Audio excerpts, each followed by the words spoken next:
Welcome to exam सहपाठी। आज के इस डेली घटना चक्र और समसामयिकी सार के वीडियो में हम लोग 59th वीडियो कर रहे हैं और इसमें हम लोग करंट अफेयर्स और जीके के महत्वपूर्ण क्वेश्चंस का रिवीजन करते हैं। अगर आप यहाँ पे पहली बार आए हैं तो यूट्यूब पे हमें सब्सक्राइब कर सकते हैं। इसके अलावा टेलीग्राम, इंस्टाग्राम और फेसबुक पे हमें फॉलो कर सकते हैं। तो आइए स्टार्ट करते हैं जीके और करंट अफेयर्स के क्वेश्चंस का रिवीजन। पहला है हमारा, राष्ट्रीय स्टार्टअप पुरस्कार 2021 में किस राज्य को सबसे अधिक पुरस्कार प्रदान किए गए हैं? तो ये राष्ट्रीय स्टार्टअप पुरस्कार है, ठीक है, 2021 में। इसमें जो है कर्नाटक राज्य को सबसे अधिक जो है श्रेणियों में पुरस्कार प्रदान किए गए थे। ओके, नेक्स्ट हमारा फीफा फुटबॉल पुरस्कार 2021। तो फीफा फुटबॉल पुरस्कार में सर्वश्रेष्ठ फीफा खिलाड़ी आपको हमेशा से बताया जाता है क्या? रॉबर्ट लेवांडोव्स्की, ठीक है, बायर्न म्यूनिख और पोलैंड के देश के खिलाड़ी हैं, बायर्न म्यूनिख के लिए खेलते हैं। और लेकिन आपका ये जो सर्वश्रेष्ठ फीफा महिला खिलाड़ी चुनी गई हैं, इनका भी नाम इंपॉर्टेंट है, याद रखिएगा, एलेक्सिया पुटेलस, ठीक है ना, ये आपकी स्पेन की हैं। ओके, नेक्स्ट हमारा है, इफ्को के जो वर्तमान में अध्यक्ष बनाए गए हैं वो कौन है? वो हैं आपके दिलीप संघानी, जो कि इफ्को के नए अध्यक्ष बनाए गए हैं जनवरी महीने में। भारत का रेन मैन यानी कि the rain man of India किसको कहा जाता है? तो the rain man of India कहा जाता है जी अशोक कुमार को। ओके, तो ये भी पॉइंट याद रखना कि जी अशोक कुमार को भारत का रेन मैन कहा जाता है। अगला है हमारा, संघाई सहयोग संगठन के महासचिव के रूप में किसने कार्यभार संभाला है? तो संघाई सहयोग संगठन के जो महासचिव बने हैं वो बने हैं आपके झांग मिंग। ओके, और ओपेक का नाम नया महासचिव किसको बनाया गया है? तो ओपेक का जो नया महासचिव बनाया गया है वो बनाया गया है हैथम अल घिस को। ओके, नेक्स्ट हम देखेंगे दादा साहब फाल्के फाल्के पुरस्कारों को। तो दादा साहब फाल्के पुरस्कार 2022 जो है, इसमें सर्वश्रेष्ठ अभिनेता का पुरस्कार दिया गया रणवीर सिंह को 83 मूवी के लिए। और आपका सर्वश्रेष्ठ अभिनेत्री चुनी गई हैं कृति सेनन, ठीक है, दादा साहब फाल्के पुरस्कार 2022। ये किस फिल्म के लिए? मिमी के लिए। सर्वश्रेष्ठ फिल्म जो चुनी गई है वो है आपकी शेरशाह। और फिल्म ऑफ द ईयर किसे चुना गया? तो ये पुष्पा मूवी को फिल्म ऑफ द ईयर चुना गया है। अब देखते हैं अगला पॉइंट हम लोग, असम राज्य का सर्वोच्च नागरिक सम्मान जिसको क्या कहा जाता है? असम वैभव, ठीक है, ये किसके प्रदान किया गया है? तो असम राज्य का जो सर्वोच्च नागरिक सम्मान है ये रतन टाटा को प्रदान किया गया है। राष्ट्रीय रक्षा यूनिवर्सिटी की जो है अभी हाल ही में उद्घाटन किया गया नरेंद्र मोदी के द्वारा, कहाँ पे? तो गांधीनगर गुजरात में इसका उद्घाटन किया गया है राष्ट्रीय रक्षा यूनिवर्सिटी की। हाल ही में जनरल बिपिन रावत को कौन से पद पद में नहीं लिखा है, यहाँ पे पद्म लिखा है, ठीक है ना, कौन से पद्म पुरस्कार से सम्मानित किया गया? तो इनको दिया गया पद्म विभूषण, ठीक है, तो पद्म विभूषण से सम्मानित किया गया जनरल बिपिन रावत को। ब्रह्मोस विनिर्माण केंद्र की स्थापना कहाँ पर की गई? तो ब्रह्मोस विनिर्माण केंद्र की स्थापना की गई है लखनऊ में। और ब्रह्मोस एक किस प्रकार की मिसाइल है? तो ये एक सुपरसोनिक मिसाइल है। किस किस देश के सहयोग से बनाई गई है? तो ये आप लोग कमेंट करके बताना। भारतीय भूवैज्ञानिक सर्वेक्षण का मुख्यालय कहाँ पर स्थित है? तो भारतीय भूवैज्ञानिक जो सर्वेक्षण है, ठीक है, यानी कि जियोलॉजिकल सर्वे है, ठीक है, geological survey of India, geological है, ये जूलॉजिकल नहीं है, ठीक है। तो ये है आपके कोलकाता में, जबकि जूलॉजिकल सर्वे ऑफ इंडिया भी कहाँ है? वो भी आपके कोलकाता में ही स्थित है। और जो आपका भारतीय भूवैज्ञानिक सर्वेक्षण है ये कब स्थापित किया गया था? तो 1851 में स्थापित किया गया था, ठीक है। हाल ही में कौन से दो नए भूवैज्ञानिक विरासत स्थल खोजे गए हैं? तो ये आपके जियोलॉजिकल हेरिटेज साइट हैं, ठीक है, ये आपके खोजे गए हैं। एक तो आपका शिवालिक जीवाश्म पार्क है, कहाँ पे? हिमाचल प्रदेश में। और दूसरा है स्ट्रेमेटोलाइट बियरिंग डोलोमाइट या फिर लाइमस्टोन, ठीक है ना, ये आपका कहाँ पे है? ये आपके सिक्किम में है। ओके, तो ये आपके दो जो है नए भूवैज्ञानिक विरासत स्थल खोजे गए हैं। और इन्हीं दोनों के साथ में जो है वर्तमान में कुल कितने भूवैज्ञानिक विरासत स्थल हो गए हैं? तो ये हो गए हैं आपके 34, ठीक है ना। तो ये आपके 34 भूवैज्ञानिक विरासत स्थल हैं। यूनेस्को की विश्व विरासत स्थल कितने हैं भारत से? वो आप कमेंट करके बताना। ओके, और रामसर स्थल कितने हैं भारत से? वो भी आप कमेंट करके बताना, ठीक है। रामसर स्थल और विश्व विरासत स्थल कितने कितने हैं ये आपको कमेंट करके बताना है। जबकि भू वैज्ञानिक विरासत स्थल यानी कि जियोलॉजिकल हेरिटेज साइट कितने हो गए हैं? तो ये हो गए हैं आपके 34। ओके, नेक्स्ट हमारा, भारत के पहले भूवैज्ञानिक पार्क की स्थापना कहाँ पे की जाएगी? तो ये सभी अब आपने ऊपर देखा भूवैज्ञानिक विरासत स्थलों के बारे में, ठीक है ना। ये आपका भारत का पहला भूवैज्ञानिक पार्क, जिसको आप शॉर्ट में आपको जियो पार्क भी बोला जाता है, ठीक है ना, इसकी स्थापना कहाँ पे की जाएगी? तो इसकी स्थापना की जाएगी लम्हेटा, जबलपुर में। ओके, नेक्स्ट हमारा है, स्वास्थ्य अवसंरचना यानी कि हेल्थ हेल्थ इंफ्रास्ट्रक्चर के विकास के लिए प्रधानमंत्री आत्मनिर्भर स्वस्थ भारत योजना कहाँ से प्रारंभ की गई? तो ये प्रारंभ की गई वाराणसी उत्तर प्रदेश से 2021 में। ओके। आयुष्मान भारत योजना कब प्रारंभ की गई थी? तो ये 23 सितंबर 2018 को प्रारंभ की गई थी। सन भी इंपॉर्टेंट है और डेट भी इंपॉर्टेंट है, ठीक है। आयुष्मान भारत योजना का तो ये रांची झारखंड से जो है प्रारंभ की गई थी और इसमें क्या था कि इसमें 5 लाख रुपए जो है स्वास्थ्य बीमा के रूप में जो है देने का वायदा किया गया था, ठीक है। एक जो है आपका सभी नागरिकों के लिए स्वास्थ्य बीमा योजना चिरंजीवी योजना है, ये किस राज्य के द्वारा प्रारंभ की गई है? इसमें क्या था आयुष्मान भारत में कि गरीबी रेखा के नीचे के लिए था, लेकिन जो राजस्थान राज्य ने अपना चिरंजीवी योजना प्रारंभ किया था, इसमें क्या किया था कि इसने सभी नागरिकों को दिया था, ठीक है ना। यानी कि बीपीएल में जो है वो भी, जो बीपीएल में नहीं है वो भी, तो सबके लिए चिरंजीवी योजना इन्होंने प्रारंभ की थी और ये पिछली बार आपके पीटी के एग्जाम में पूछा गया था। नेक्स्ट हमारा, मूल संविधान में कुल कितनी अनुसूचियां थीं? तो मूल संविधान में कुल 8 अनुसूचियां थीं और वर्तमान में अनुसूचियों की कुल संख्या कितनी हो गई है? तो अब आपकी जो है 4 अनुसूचियां बढ़ चुकी हैं, अब कुल हो गई हैं आपकी 12, ठीक है ना। यानी कि जब आपका संविधान लागू हुआ था उस समय 8 अनुसूचियां थी, लेकिन अब वर्तमान में 12 अनुसूचियां हैं। दृष्टिबाधित व्यक्तियों के लिए, यानी कि जो आपके देख नहीं सकते उनकी बात हो रही है, ठीक है, दिव्यांगों की, जो देख नहीं सकते, उनके लिए करेंसी नोट की पहचान करने के लिए आरबीआई के द्वारा एक ऐप लॉन्च किया गया था। उसका नाम क्या है? तो उसका नाम है मनी ऐप, ठीक है ना। ये काफ़ी दिन पहले, एक 1.5 साल या 2 साल पहले लॉन्च किया गया था, लेकिन इंपॉर्टेंट है, याद रखिएगा। मनी ऐप जो है इसका नाम था, ठीक है, MANI। ओके, यही आपका इसका स्पेलिंग भी सही है, ठीक है। तो ये इसका नाम था, मनी रखा गया था। ओके। भारत का नवीनतम टाइगर रिजर्व कौन सा है? तो ये है आपका गुरु घासीदास टाइगर रिजर्व और ये कहाँ पे है? तो ये है आपके छत्तीसगढ़ में, ठीक है। तो गुरु घासीदास टाइगर रिजर्व कहाँ पे है? छत्तीसगढ़ में। ये आपका नवीनतम टाइगर रिजर्व है। तो नवीनतम टाइगर रिजर्व आपका कौन से नंबर का है, वो आप लोग कमेंट करके बताना कि ये कौन सा टाइगर रिजर्व है, आपको बताया गया है। और भारत का नवीनतम राष्ट्रीय उद्यान कौन सा है? तो जो राष्ट्रीय उद्यान है वो है आपका नवीनतम देहिंग पटकाई राष्ट्रीय उद्यान। कहाँ पे है? ये असम में है। ओके। तो ये आपका टाइगर रिजर्व अलग होता है और राष्ट्रीय उद्यान अलग होता है, तो ये दोनों आप लोग याद रखना। कामरूप किस राज्य का प्राचीन नाम है? तो कामरूप जो है असम को पहले क्या नाम दिया, नाम था इसका असम का? तो असम का नाम पहले था कामरूप। ओके। हाल ही में किसे भारतीय बैडमिंटन संघ का अध्यक्ष चुना गया है? तो इनको सर्वसम्मति से अध्यक्ष चुना गया भारतीय बैडमिंटन संघ का।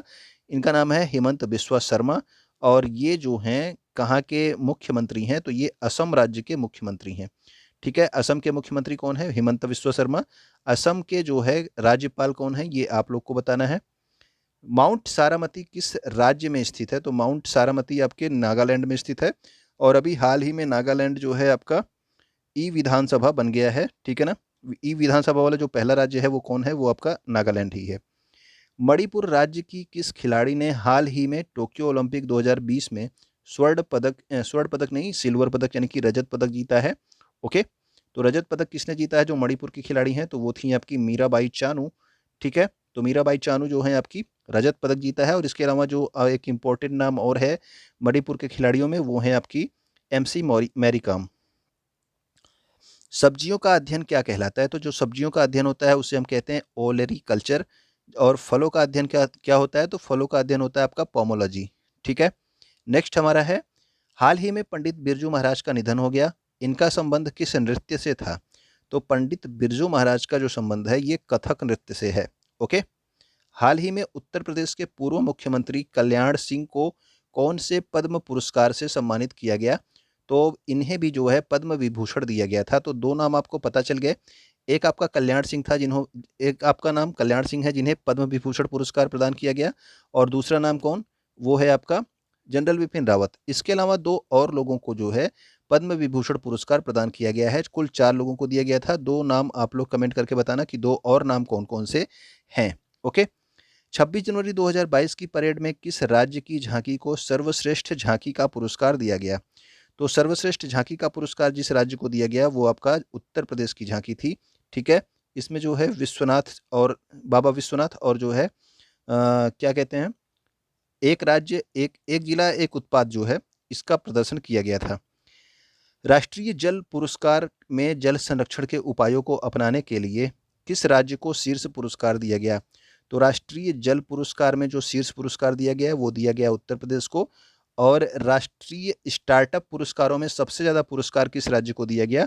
वो आप अब कमेंट करके बताना, जो कि हमारा पहला क्वेश्चन नंबर था, ठीक है ना, कि राष्ट्रीय स्टार्टअप पुरस्कार में सबसे ज़्यादा पुरस्कार किस राज्य को प्रदान किए गए, ये आपको अभी बताना है।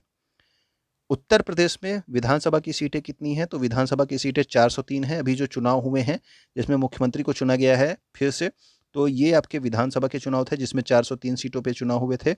और विधान परिषद की कितने सीटें होती हैं, तो विधान परिषद की 100 सीटें होती हैं। लोकसभा की कुल कितने सीटें होती हैं उत्तर प्रदेश से, तो उत्तर प्रदेश से लोकसभा की 80 सीटें, और राज्यसभा की उत्तर प्रदेश में कितनी सीटें हैं, तो उत्तर प्रदेश से 31 सीटें राज्यसभा की हैं। ओके। वर्तमान में श्रीलंका के राष्ट्रपति कौन हैं, तो श्रीलंका के राष्ट्रपति जो वर्तमान में है उनका नाम है गोताबाया राजपक्षे। ठीक। हाल ही में रणजी ट्रॉफी का 5000वां मैच किस टीम के मध्य में हुआ, तो 5000वां मैच रणजी ट्रॉफी का हुआ आपके रेलवे की टीम और जम्मू कश्मीर राज्य की टीम के बीच में।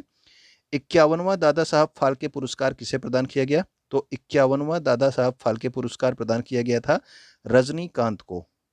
आरबीआई की बैंक नोट प्रिंटिंग प्रेस कितने जगहों पर स्थापित की गई है, तो जो आपकी नोट होती है, ठीक है, करेंसी नोट होती है, उसकी प्रिंटिंग करने के लिए जो है 4 जगहों पे इसको स्थापित किया गया है।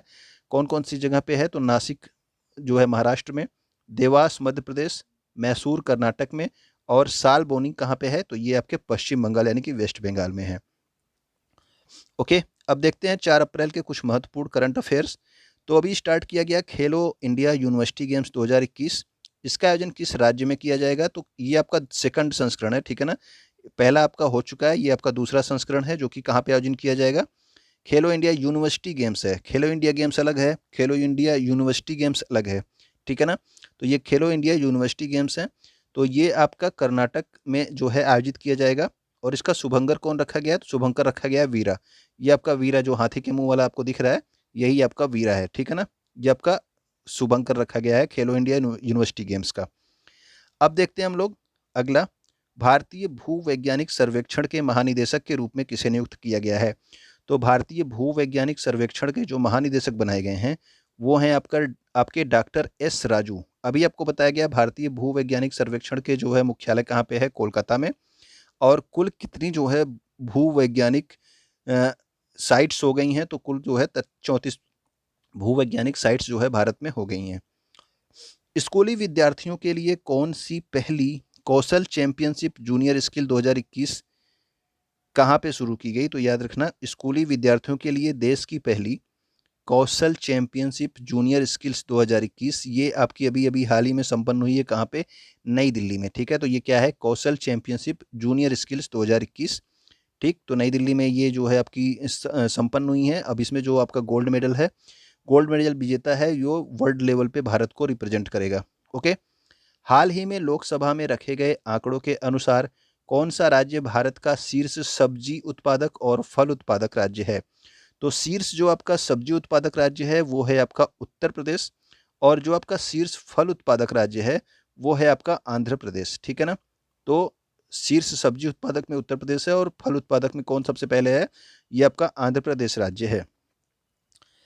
हाल ही में किन 3 पूर्वोत्तर राज्यों में लागू सशस्त्र बल विशेष शक्ति अधिनियम यानी कि AFSPA जो है, ये 1958 का अधिनियम है, ये भी आप याद रखेंगे कि सशस्त्र बल विशेष शक्ति अधिनियम, ठीक है, आर्म फोर्स स्पेशल पावर जो है एक्ट। ओके।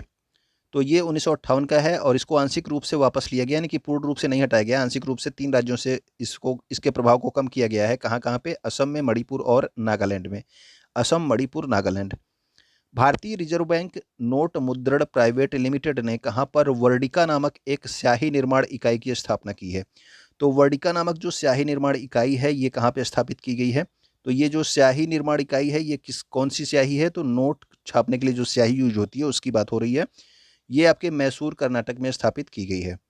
3 अप्रैल 2022 को भारतीय सेना ने सेना चिकित्सा कोर का कौन सा स्थापना दिवस मनाया, तो सेना चिकित्सा कोर का ये 258वां जो है स्थापना दिवस मनाया गया, और इसकी स्थापना जो है सेना चिकित्सा कोर की स्थापना 1764 ईस्वी में हुई थी। भारत के किस पड़ोसी देश में आर्थिक संकट के चलते आपातकाल लागू किया गया, तो याद रखना ये क्वेश्चन इंपॉर्टेंट हो सकता है आपके एग्जाम्स के लिए, क्योंकि जो है पड़ोसी देशों से क्वेश्चन आपसे पूछ लिए जाते हैं। तो आपके श्रीलंका में जो है अभी हाल ही में आर्थिक संकट के चलते आपातकाल लागू किया गया, और 3 अप्रैल 2022 को भारत के किस पड़ोसी देश की नेशनल असेंबली को भंग कर दिया गया?